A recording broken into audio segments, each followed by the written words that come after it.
Another crumpled note hit her desk. Brooklyn didn't even flinch this time. She had learned to stay still, to breathe slow, to pretend none of it mattered. She kept her eyes on her notebook, her pencil, resting between her fingers, unmoving. She knew the words without opening the note. They were always the same. Today it read, "Go back to the shadows." The same messy handwriting, the same hate wrapped in paper and silence. Around her, muffled laughter buzzed like static, low enough that the teacher wouldn't intervene, but loud enough for Brooklyn to feel it in her bones. Mr. Carter didn't look up from his whiteboard. He didn't ask who threw it. He didn't even pause. And that was the worst part. The silence. The normalcy of it. Brooklyn had been at this school for only 2 months, and already she had mastered invisibility. But what no one knew, not Mr. Carter, not the kids whispering behind her, not even the girl 2 seats over who pretended not to see, was that this story wouldn't end the way they thought. By the end of the year, every one of them would stand in front of the entire school, heads down, shame heavy in their throats, and say the words she had needed all along. "We're sorry." But right now, she sat alone, surrounded by people who saw only skin, not soul. And she said nothing. Brooklyn had just turned 13 when her family moved to Willow Creek, a clean, organized suburb where every front lawn looked like it had been printed from a magazine. Her dad worked construction and had picked up a long-term contract just outside the city. Her mom cleaned houses in the mornings and helped at the local church in the evenings. The move was supposed to be good, a safer neighborhood, better schools, a fresh start. Brooklyn didn't argue. She'd always been quiet, more comfortable with a pencil than with people. She loved sketching hands, faces, rooftops, clouds, anything that felt real. Her sketchbook had been her best friend through every awkward school transfer, every lonely cafeteria, every quiet bus ride. Her first day at Willow Creek Middle School was a blur of name tags, unfamiliar hallways, and fake smiles. Her homeroom teacher had smiled politely and introduced her with a quick, "Class, this is Brooklyn. She's joining us from Pine Grove." Then, without hesitation, he asked her to share a fun fact about herself. She said she liked to draw. No one said anything. The silence was louder than the welcome. The students at Willow Creek all looked similar: light skin, light hair, AirPods in their ears, and iPhones in their back pockets. Brooklyn noticed right away that she was different, not just in skin color, but in energy. The other girls wore glossed lips and laughed loudly in groups. Brooklyn wore her hair in box braids and her confidence in quiet pieces. She tried not to be noticed, but difference has a way of standing out, whether you want it to or not. At first, it was small, stares in the hallway, half-finished whispers. One girl asked, "Can I touch your hair?" Brooklyn said no. The girl rolled her eyes. Later that day, she heard someone say, "I bet it's fake anyway." By the second week, the comments turned sharper. "Why are you so dark?" someone said during art class. Another girl laughed. "You'd be pretty if you were lighter." Brooklyn didn't respond. She just flipped the page of her sketchbook and kept drawing. It didn't stop. The hallway stares became open stares. The whispers became full sentences. A boy in her science class called her burnt brownie under his breath while passing her the microscope. Another shoved her books off her desk during history class and pretended it was an accident. One time, during group projects, no one picked her. The teacher had to assign her to a group. That group didn't speak to her the entire time. Notes started appearing in her locker. "Go back where you came from. Shadow girl, you don't belong here." She threw them out before anyone could see her reading them. She tried to act like they didn't affect her, but they did. They always did. In the cafeteria, Brooklyn sat alone, not because she wanted to, but because no one would sit beside her. The first week she tried. She smiled. She said hello. The girls just moved their trays. Eventually, she stopped trying. Her lunch stayed untouched most days. She ate in the library when she could. The worst was gym class. During volleyball, they never passed her the ball. They called her dead weight. One girl whispered that Brooklyn made their team look too urban. Brooklyn didn't know what that meant at first, then she understood, and she never forgot it. Brooklyn once went to the guidance counselor's office. Ms. Simmons was nice enough, but busy. When Brooklyn explained that she felt excluded and that students were making jokes, Ms. Simmons nodded slowly and said, "Middle school is hard for everyone. Just try not to take it personally." That was the last time Brooklyn asked for help. The bullying bled into social media. On Snapchat, someone posted a photo of her walking down the hall with the caption, "Can someone turn off the lights?" It got 27 laughing reactions. On TikTok, a trend started where students would hold up a shade card against their arms and rate how close they were to Brooklyn. She wasn't tagged, but she saw it. Everyone saw it. And through all of this, the teachers said nothing. Some didn't notice, some did, and chose not to. No one wanted to be the one to address it. Brooklyn faded further into silence. She stopped participating in class, stopped bringing lunch. She didn't cry, not at school, but she started sleeping less, started drawing darker things, faces without features, walls without doors, shadows swallowing people whole. At night, she'd lie in bed and wonder if it would ever stop, if one day someone would say, "That's enough," or if this was just how things were now. She wanted to scream, but she stayed silent, until one day, everything changed. It was a Thursday afternoon. Brooklyn came home from school, threw her backpack into the corner of her room, and closed the door without saying a word. Her mom knocked twice and asked if she was okay. Brooklyn said she had a headache.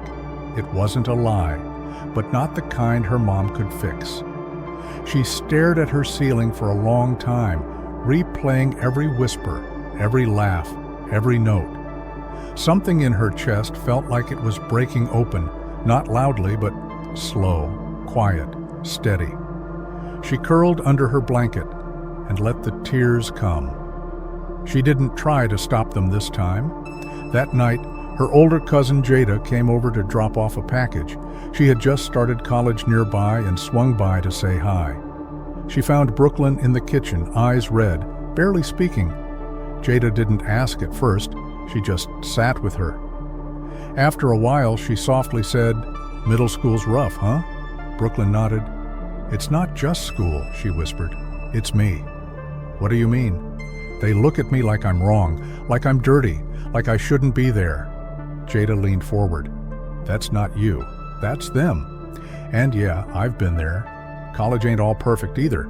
I've had professors ignore me. People clutch their bags tighter when I walk by. Once someone said, 'You're smart for someone like you.'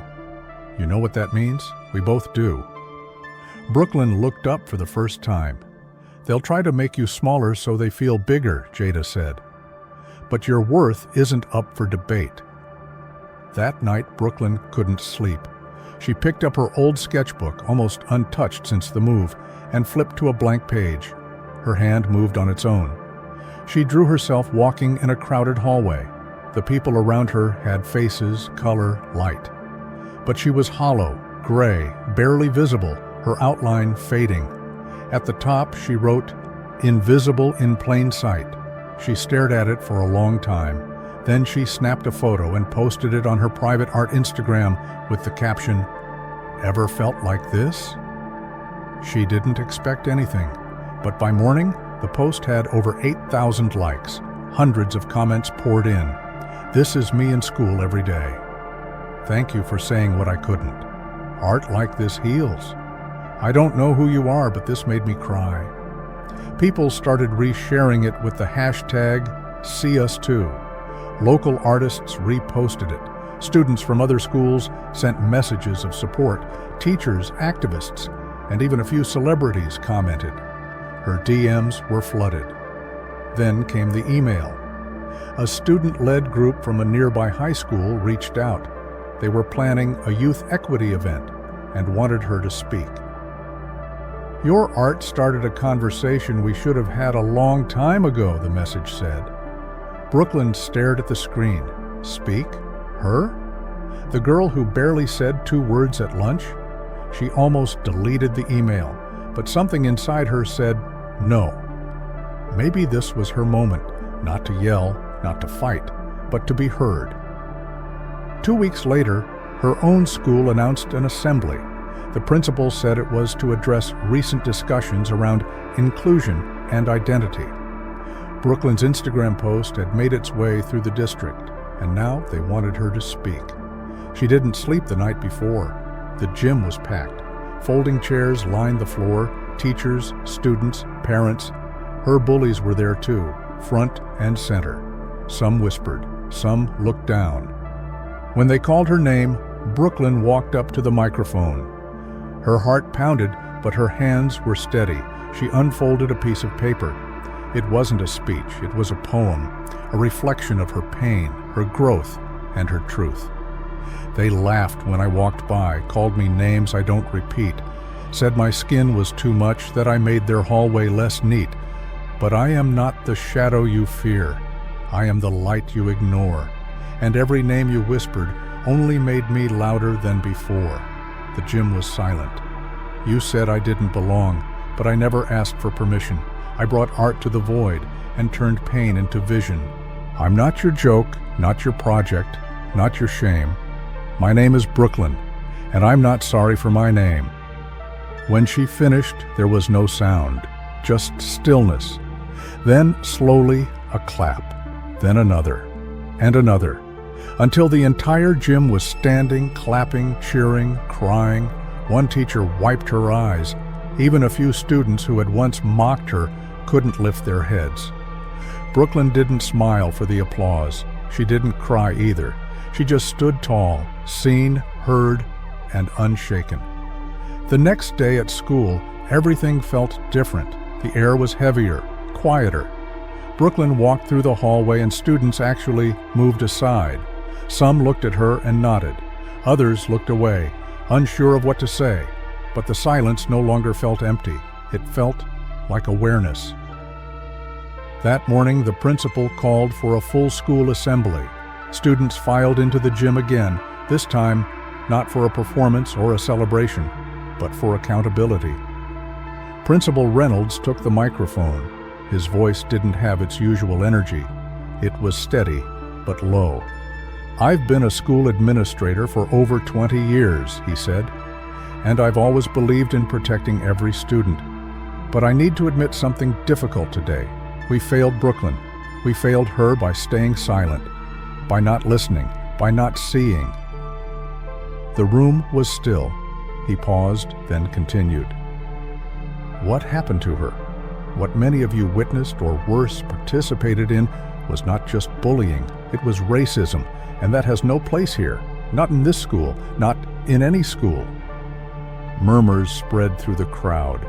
The honesty of his words struck deep. Then something unexpected happened. One by one, students began to rise.